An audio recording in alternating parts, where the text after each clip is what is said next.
প্রিয় দর্শক, একটা প্রশ্ন দিয়ে শুরু করি এই পর্বের আলোচনাটি। সাবেক প্রধানমন্ত্রী খালেদা জিয়ার জন্য এই মুহূর্তে সবচেয়ে জরুরি কোন বিষয়টি? তার বাহ্যিক নিরাপত্তা, তার জন্য অতি গুরুত্বপূর্ণ ব্যক্তি হিসেবে সরকারের পক্ষ থেকে প্রজ্ঞাপন জারি করা, নাকি তার স্বাস্থ্যগত যে সমস্যা এই মুহূর্তে তিনি যে জীবন মৃত্যুর সন্ধিক্ষণে, তার জন্য সর্বোচ্চ চিকিৎসা ব্যবস্থারই প্রয়োজন? আমরা সরকারের পক্ষ থেকে হঠাৎ একটি ঘোষণা আসতে দেখলাম যে তাকে অতি গুরুত্বপূর্ণ ব্যক্তি হিসেবে ঘোষণা করা হয়েছে। যখন কিনা তারেক রহমান দেশে আসতে পারবেন কিনা, তিনি তার মমতাময়ী মায়ের স্পর্শ পাবেন কিনা, তার জন্য দেশে আসাটা কতটা ঝুঁকিপূর্ণ অথবা কতটা বাধা তার সামনে অন্যান্য বিষয় রয়েছে, সেই সব আলোচনার মধ্যে বেগম খালেদা জিয়াকে অতি গুরুত্বপূর্ণ ব্যক্তি হিসেবে ঘোষণা করে সরকারের পক্ষ থেকে একটি প্রজ্ঞাপন জারি করা হয়েছে এবং সেখানে একই সঙ্গে বলা হয়েছে যে তার জন্য বিশেষ নিরাপত্তা বাহিনী স্পেশাল সিকিউরিটি ফোর্স SSF নিয়োগ করা হচ্ছে। সোমবারই প্রধান উপদেষ্টার কার্যালয় থেকে এ সংক্রান্ত একটি প্রজ্ঞাপন জারি করা হয়েছে এবং রাষ্ট্রপতির আদেশ ক্রমে প্রধান উপদেষ্টা কার্যালয়ের প্রশাসনের মহাপরিচালক মোহাম্মদ আব্দুল ওয়াদুদ চৌধুরী প্রজ্ঞাপনে স্বাক্ষর করেছেন। কি বলা হয়েছে প্রজ্ঞাপনে? বলা হয়েছে সরকার বিশেষ নিরাপত্তা বাহিনী স্পেশাল সিকিউরিটি ফোর্স আইন 2021 ধারা 2 প্রদত্ত ক্ষমতা বলে সরকারের সাবেক প্রধানমন্ত্রী খালেদা জিয়াকে অতি গুরুত্বপূর্ণ ব্যক্তি হিসেবে ঘোষণা করা হলো। ইহা অবিলম্বে কার্যকর করা হবে। স্পেশাল সিকিউরিটি ফোর্স মূলত প্রধানমন্ত্রী, রানিং প্রধানমন্ত্রী অথবা রানিং রাষ্ট্রপতির জন্য থাকে। এর বাইরে যে সরকার কারোর জন্য এই স্পেশাল সিকিউরিটি ফোর্স নিয়োগ দিতে পারে না তা নয়। সরকার যাকে মনে করে দিতে পারে, তবে সেক্ষেত্রে প্রজ্ঞাপন জারি করতে হয়, যেমন খালেদা জিয়ার ক্ষেত্রে করা হয়েছে। এবং আমরা জানি যে এর আগে এভাবে কাউকে, বাংলাদেশের মধ্যে কাউকে বিরোধী দলে থাকা অবস্থায় SSF নিয়োগ দেওয়া হয়নি বা এই ধরনের কোনো প্রজ্ঞাপন জারি করা হয়নি। হ্যাঁ, প্রধানমন্ত্রী বা রাষ্ট্রপতির বাইরে, যেমন আমরা জানি যখন আওয়ামী লীগ ক্ষমতায় ছিল তখন সাবেক প্রধানমন্ত্রী শেখ হাসিনার সন্তানদের জন্য বিশেষ ক্ষমতা বলে SSF এর সদস্যদের নিয়োগ করা হয়েছিল। কিন্তু তখন তো আওয়ামী লীগ ক্ষমতায় ছিল, এটা নিয়ে নানান ধরনের বিতর্ক হতে পারে। তারপরেও কথা হচ্ছে তখন আওয়ামী লীগ ক্ষমতায় ছিল, বেসরকারি ব্যক্তি হিসেবে শেখ হাসিনার সন্তানদের জন্য এই বিশেষ সুবিধা দেওয়া হয়েছিল। কিন্তু বিরোধী দলের সদস্যদের ক্ষেত্রে SSF বা বিরোধী দলের নেত্রীদের জন্য SSF নিয়োগ করা হয়েছে, এটি আমার মনে পড়ে না। যাই হোক, তারপরেও কোনো কথা নেই, খালেদা জিয়ার জন্য এটি হতেই পারে। কিন্তু প্রশ্ন হচ্ছে যে বিএনপি কি খালেদা জিয়ার নিরাপত্তা নিয়ে কোনো শঙ্কার মধ্যে ছিল? আমরা যতদূর জানি তারেক রহমানের বিষয়ে অনেক ধরনের কথাবার্তা হয়েছে। বিএনপির দলীয় অবস্থান থেকে তার জন্য বুলেট প্রুফ গাড়ি কেনার আবেদন করা হয়েছে, সরকার সেটি অনুমোদন করেছে। কিন্তু খালেদা জিয়ার নিরাপত্তা নিয়ে কোনো ধরনের ঝুঁকি বা শঙ্কার কথা আমার মনে পড়ে না যে এই ধরনের কোনো বক্তব্য বিএনপির পক্ষ থেকে এসেছে। তাহলে খালেদা জিয়াকে হঠাৎ করে অতি গুরুত্বপূর্ণ ব্যক্তি হিসেবে ঘোষণা করে কেন SSF এর সদস্যদের নিয়োগ করার বিষয়টি সামনে এলো এবং সরকার সেটি করলো?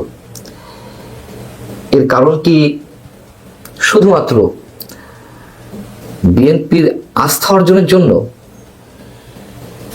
নাকি সত্যি সত্যিই খালেদা জিয়ার স্বাস্থ্যগত যে সমস্যা, তিনি যে সঙ্গীর অবস্থায় রয়েছেন, তার পাশাপাশি তার বাহ্যিক নিরাপত্তা ঝুঁকি রয়েছে? এই বিষয়টি অন্তত আমরা জানি না। আর যদি থেকেই থাকে, এই মুহূর্তে নিরাপত্তা নিয়ে কেন প্রশ্ন উঠলো? খালেদা জিয়া যখন শারীরিকভাবেই ঝুঁকির মধ্যে রয়েছে, তখন তার বাহ্যিক নিরাপত্তা নিয়ে কেন প্রশ্ন উঠলো? যদি থেকে থাকে ঝুঁকি, কি ঘটছে আসলে? বিষয়টি বেশ রহস্যজনক। কিন্তু খুব স্বাভাবিকভাবে একটি কথা বলতে গেলে আবারও বলতে হয় যে আমি বরাবরই বলে আসছি, বিএনপি বারবার সরকারের নানান ধরনের ফাঁদে পা দিচ্ছে।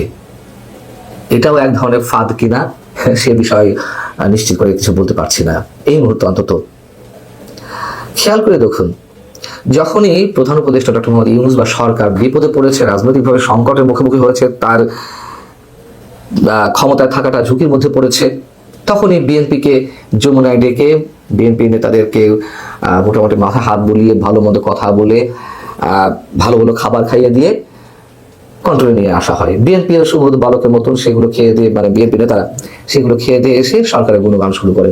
আবার যখন বিএনপি কোন ধরনের হুমকি দেয়, সরকারের জন্য ঝুঁকির কারণ হয়ে দাঁড়ায়, তখন আবার তাদেরকে এক একটা মূলা ঝুলিয়ে দেওয়া হয় তাদের সামনে। এরকম হিসাব তো আমাদের সামনে কম নেই।